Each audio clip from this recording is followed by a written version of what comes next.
Well, hello there. Welcome to any of you who are watching this later on. You're watching later on YouTube or you're watching later on Facebook. If someone shared this with you and you're watching it later, welcome. It's Existential Sundays. My name is Corey, and this is kind of an extension of a podcast that I do called Existential.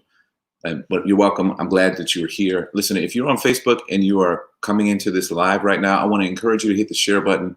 Share this with as many people as possible. Certainly today, any people or persons that you know who need the space to lament. That's what we're doing today. So welcome to all of you coming in. If you are watching this on YouTube, in fact, or if you came across this YouTube link, feel free to share that link on Twitter, Facebook, Instagram, wherever, or with people that you come in contact with. Let me say hello to people that are coming in real quickly. Hi, Jennifer Ritonia. Hello, good to see you. Those of you on Facebook, sorry, on YouTube, I can't see who's there. Welcome. Thank you guys for being here. Hello, hello, hello. Hello, Tabitha.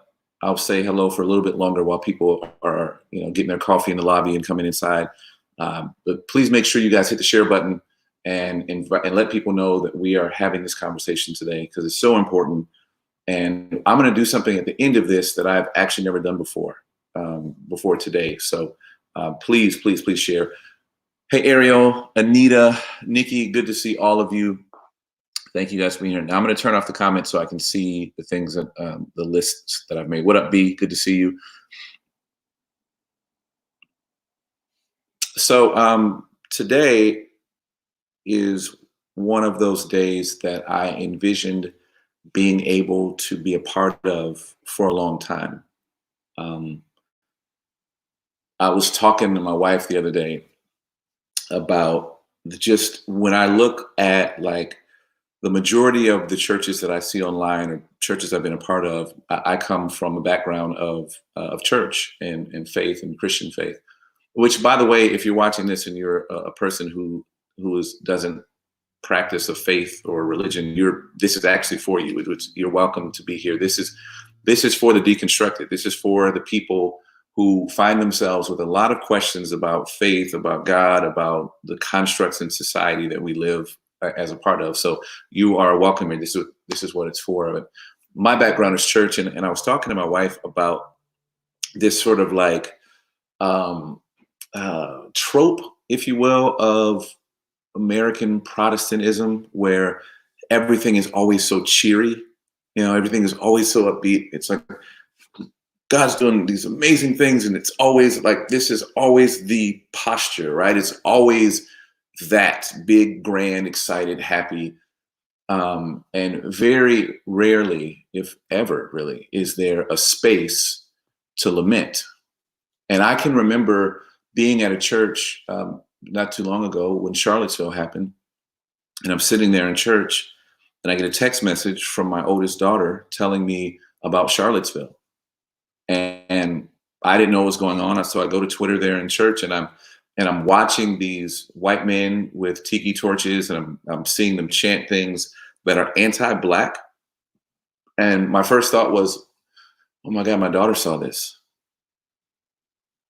And like she's watching this right now, and she was moved enough to text her dad about it. Like I don't know if you guys ever think this way, but like if you're at home, sometimes if Julie and I go to bed early and the kids are still downstairs, sometimes in my mind I have this like what I would do if I heard the girls screaming, like there was an intruder in the house.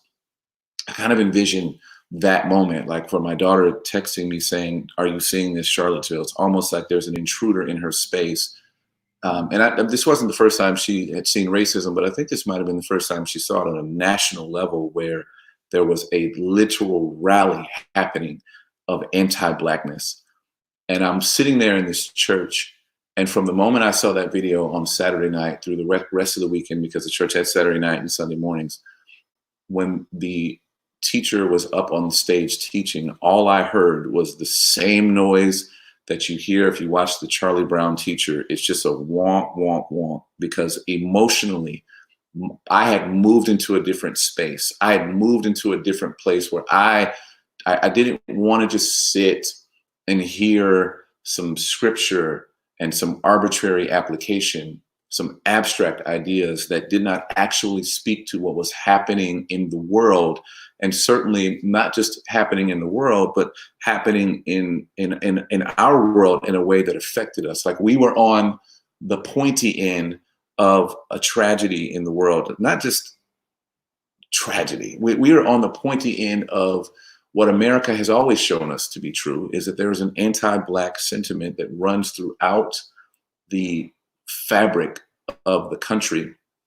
And I didn't have a space to lament that, right? And so then over the last couple of weeks, we've had these incidents of anti-Black violence, and we've seen the tragic loss of life for no reason other than the hyper hatred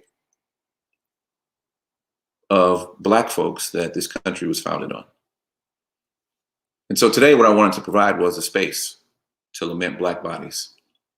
That this is a space for us who are aware of what's happened and who mourn it and who are sad over it. This is a space to be sad, to express your sadness. Later, I'm going to lead us in what I believe to be a liturgy that I'll make sense of it at the end, but I'm going to lead us through something that I think is going to be pretty powerful, and I think will be triggering in a good way to your emotion and allow you to feel the full breadth and width of what you're feeling as we are aware of the fact that there are tragedies that have been happening in our country over the last couple of weeks or couple of months, well, since it started, if we want to be honest. But let me tell you a story of something that happened last year. A friend of mine sent me a couple of songs by two different artists. And the first one he sent me was a song by Joyner Lucas, and the song is called Devil's Work.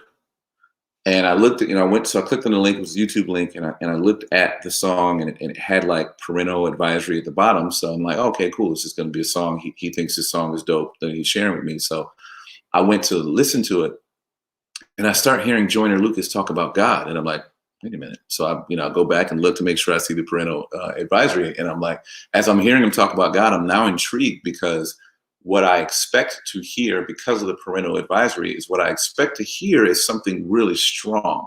I often say that strong emotions need strong language, so I don't find myself offended when people say words that are strong, because that's how they need to say them. So I'm listening to Joyner Lucas talk about God, and in this song, Devil's Work, which you should check out, it's amazing, he starts to draw this comparison or this parallel to God about why it is that Trayvon Martin is gone, but George Zimmerman is still walking the planet free. Why is Nipsey Hussle gone too soon? Why is Tupac and Biggie gone, but yet Donald Trump is still spewing rhetoric that is harmful to communities of color? And so Joyner Lucas is joining in a long line of people who have believed in God and thought the existence of God must mean that these kinds of injustices don't continue to happen to people in our community. Like, what have we done to deserve it? Why? The question of why emerged from this song. And so I immediately hit my friend back. I was like, yo, that was biblical songwriting. That was like amazing, so great. And my friend said, well, did you hear the other song? I said, oh, no, I didn't. So I went back to the other song thinking it's going to be equally powerful, right? And the other song was actually a song by a Christian artist that was a argument against Joyner Lucas's song. And it was basically this Christian artist taking on the voice of God saying, how dare you question me? And I felt so disappointed, probably a little bit angry, because it was frustrating to me to think about how often it is that when a person of color, when a Black person starts to lament and starts to use language and starts to question and ask God why, there seems to be this rush to police that lament, to put guardrails around it, to say, hey, no, you can't say that about God. You can't ask that question. You can't speak that way. You can't do that thing. And I think that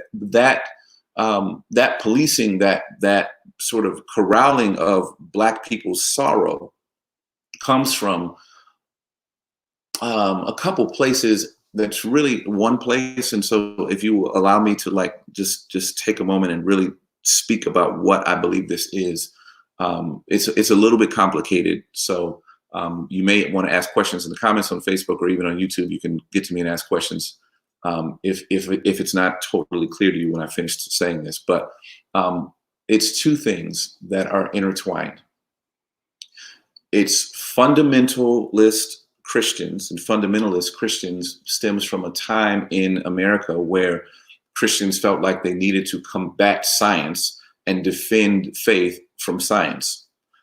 So that idea of fundamentalist Christians is anyone who feels like they need to defend God or defend the Bible.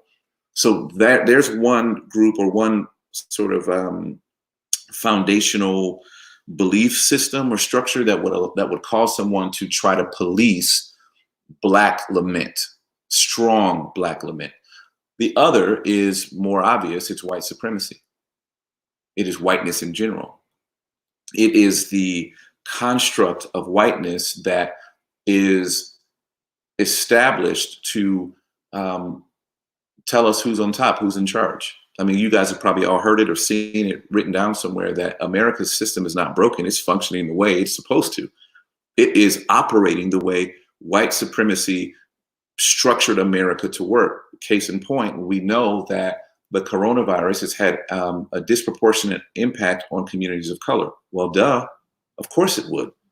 Anything that you pour into the white supremacist system that is upholding America will always deliver you the result that Black folks will be affected more adversely. And so these two structures of white supremacy and Christian fundamentalism work in tandem to try and steer Black lament away from sitting in the full reach of its sorrow and the full reach of its expression. Because the longer you sit in lament, the longer you sit in sorrow, the longer you sit with grief and start to think about it, you start to ask questions that white supremacy, which in a lot of ways delivered Christian fundamentalism to us, white supremacy doesn't like. Here's a small example. Whenever Colin Kaepernick and Eric Reed started taking a knee, and the other athletes in the NFL started taking a knee, there was this outcry, of course, from white supremacy going, no, you can't do that. It's unpatriotic. But what we started doing as we started listening to why they were lamenting, we were listening to the reasons behind it. We started to get to structures that were like, oh, wait a minute, police violence towards Black folks. We start to think about an NFL that is about 90% Black players with 100% white ownership. So we start to ask ourselves these questions, and then we start to find out, and we start to bump up against the supremacy. We start to bump up against the structures that are in place to keep everyone where they're supposed to be. And then we start to become uneasy with that and feel like we have to do something, we have to say something, and whiteness shows up to go, nope, you can't do that. And this actually makes me think about Jim Crow, but not the era of Jim Crow, but Jim Crow, the stage character, the fictional stage character that was invented in the 1800s by Thomas Dartmouth Rice. Thomas Dartmouth Rice came to America in the 1800s, and he witnessed chattel slavery in the South. And he saw Black people in the South, Black slaves in the South. And he went back to Europe and he created this character, invented this character called Jim Crow. And Jim Crow was a character with exaggerated Black facial features and exaggerated actions, buffoonish type behavior, hypersexuality, fear, just kind of like a dog, honestly, is how blacks were portrayed in these stage plays. And you, if any of you have seen the 13th or done any of your history, you know that in the original movie, not the recent one, but in the original Birth of a Nation, blackface was the antagonist. This Jim Crow type character was the antagonist who ran around foaming at the mouth and trying to attack white women. That character had no emotion, no real emotion, did not have a full range of humanity. That character was subhuman. That character was a way of whiteness pushing forward the notion that black folks are not capable of full human behavior. And why I think about Jim Crow, when I think about not having the space to lament, is that there is something about whiteness that does not allow for black people to have the full range of emotion. We are not allowed the full spectrum of feeling. We are not allowed to feel deeply sorrowful, because the moment that something happens and we take to the streets or take to our social media or take to our pulpits or take to whatever, and we say, Black lives matter. Watch what happens. Someone inevitably with whiteness as the motivating factor behind it, because of whiteness feeling left out or whiteness feeling like there's going to be some sort of change in the guard when it comes to the power dynamic, shows up and says, what? You guys know it. You can say it with me. All lives matter. There has to be a response. There has to be, no, Black folks, you don't get to express the full range of your humanity and say, our lives freaking matter. You have to have that police. We need to corral that to a better language that is, all lives matter. And this is what I want to say to every one of you who's watching this, especially my Black brothers and sisters. Do not allow anyone to limit the full range of your humanity. You are allowed to be human. It is okay for you to be human. It is okay for you to express what you feel and hear from the depths of your soul and cry out to God if you believe in God, or cry out to the universe, or cry out to anybody who will listen and say, our lives matter. It was 2 weeks ago, thereabout 2 weeks ago, or I think it was 2 weeks ago, that we started to see the video of Ahmaud Arbery and the incident that happened. I still haven't seen the video, but I know that there are friends of mine who have seen that video. Excuse me, guys, who've seen that video, and ever since seeing it, have been deeply sorrowful, been like really sad. And in fact, I know some people who work in churches who, you know, during that week, of course, we know everybody can't, everyone, and I'm being hyperbolic by saying everyone, but we know that there was a lot of people who rushed to Facebook and Twitter and people who we had not heard say anything about race from a religious standpoint started having something to say. And what I've heard since then is that, which really still, guys, indulge me, you probably shouldn't, but it still blows my mind. I have heard from a couple of different people that white folks have been mad, white folks in their church, some white folks even left, that they said anything at all about this. That there's been anger from white people about the fact that anybody would have the audacity to lament out loud that something tragic happened to a Black body. And since Ahmaud Arbery, we have been talking about other names, and the most recent one is Breonna Taylor. And for those of you who don't know what happened to Breonna Taylor, I'm going to tell you, and then we're going to move into the thing that I said we're going to do that I think is going to be good for all of us to lament. Breonna Taylor was sleeping in her home, minding her business. There is no more minding your business than being asleep in your own house. Next to her boyfriend, they're in their apartment. Some plainclothes police officers executing a no-knock warrant which is a conversation for this day and another day. Why do we have that? Hopefully we can do away with that moving into the future. They barge into the home.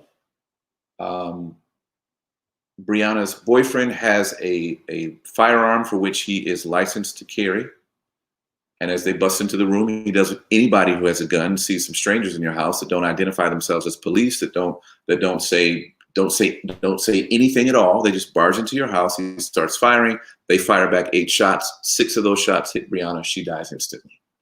And then on top of that, they cart off Brianna's boyfriend for attempted murder. And they were actually in the wrong house. The house that they went into was not actually the house they had a warrant to be in.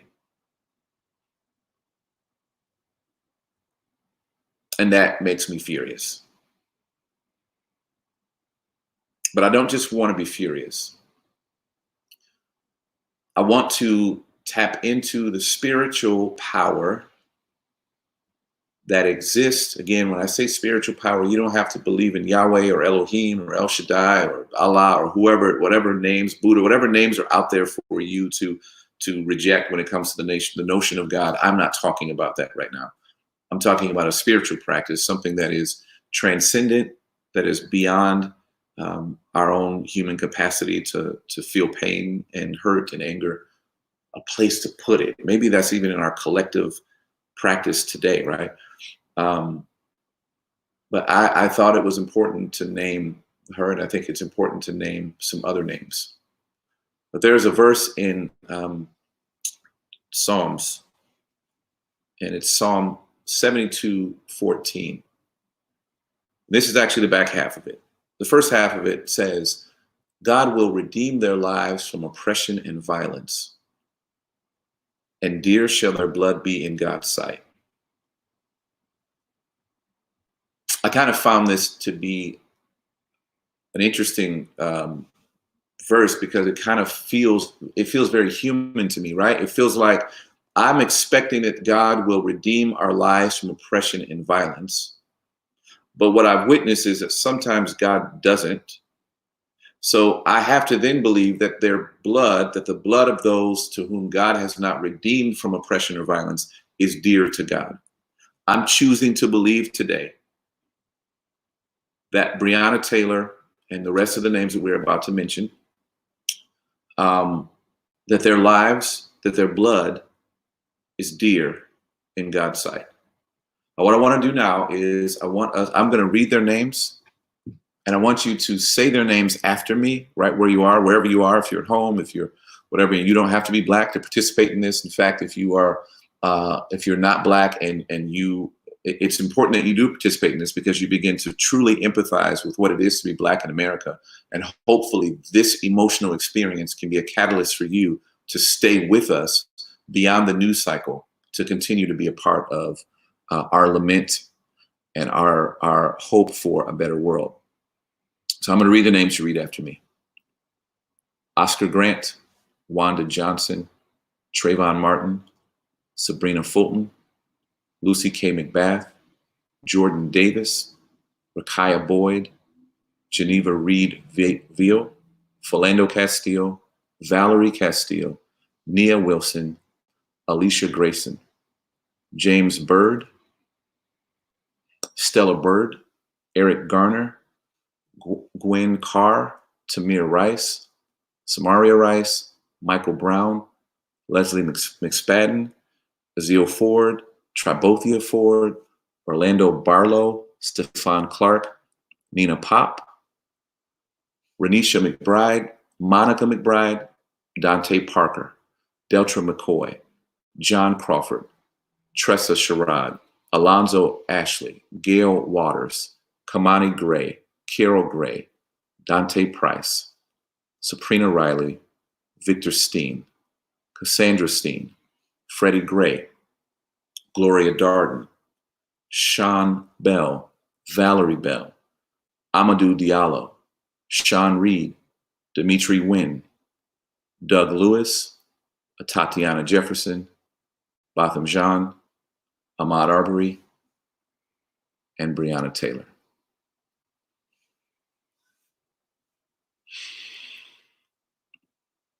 there's a song um, called Say Their Name. I'll find it and put it in the comments. Um, and what I think is sad is that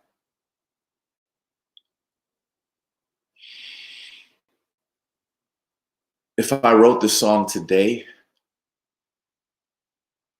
I'm not confident that by next week there wouldn't be more names to add to it.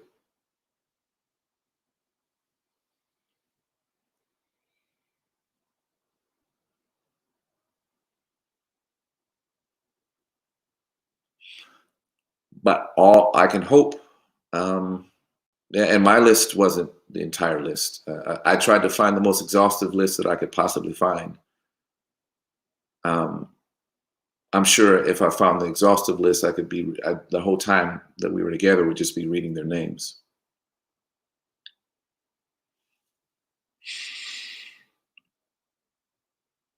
How long, O Lord? How long? So here's my parting words or thoughts to you. If you are Black and you're watching this, don't let anybody police your lament. You don't have to argue with people. I have moved away from arguing. There's some ancient wisdom from the wisdom literature that is not to argue with a fool, because people can't tell who the fool is the longer you argue with them. So I'm not talking about having arguments with people. When you say Black Lives Matter and they say all lives matter, I would actually ignore them or block them or whatever. I think our white brothers and sisters should educate those folks. We shouldn't have to. It's cruel. But I will say to you, don't allow anybody to police your lament. Don't allow anybody to muffle your voice, to turn down the volume, to edit your language. God is not offended by Black lament. White people are. But God is not. All right, folks. Hey, thank you so much for all of you who shared this broadcast. For all of you who are Patreon supporters, thank you for that. Thank you for helping to support the work that I'm doing. I should say that we're doing. I love you all. I'm with any of you who are feeling this pain. Maybe even this week you could find a list online or put together your own list and say their names again as part of your prayer. Pray for their families. Pray for their communities. Pray that justice ultimately be served, which is a whole nother conversation for another day, because that's a big phrase, folks. It's huge. That phrase of justice being served is so much bigger than just seeing someone go to jail or seeing someone spend a life in prison. Justice is bigger than that. We need to start thinking about when we say justice for so-and-so or justice for the other person or justice for Black, whenever we're mentioning justice, we're not talking about punishment. We're talking about a new world. We're talking about a world where white folks are discipled or encouraged, inspired, whatever the hell it is, to divest from their whiteness to the point that they can stop seeing Black as a threat and stop seeing Black as subhuman in this country and around the world, where Black folks can live in peace in our own communities and in peace wherever we go. That's justice for every one of the names we mentioned. So we're going to pray. Let's not pray the trivial prayers. I say trivial. Again, I understand the notion, I understand the feeling of wanting to see, if I am Ahmaud Arbery's mom, I want to see those men in our justice system. I want to see our justice system punish them for harming a human being, a human citizen. But when I talk about justice, that's only a fragment of justice. That's the penalty for injustice. That's different from justice, which is, again, I said a conversation for another day, and I started it because I just couldn't help it. But that's all for today, folks. Thank you so much for being here, for being a part of this Existential Sunday. Hopefully I'll see you next week. God bless.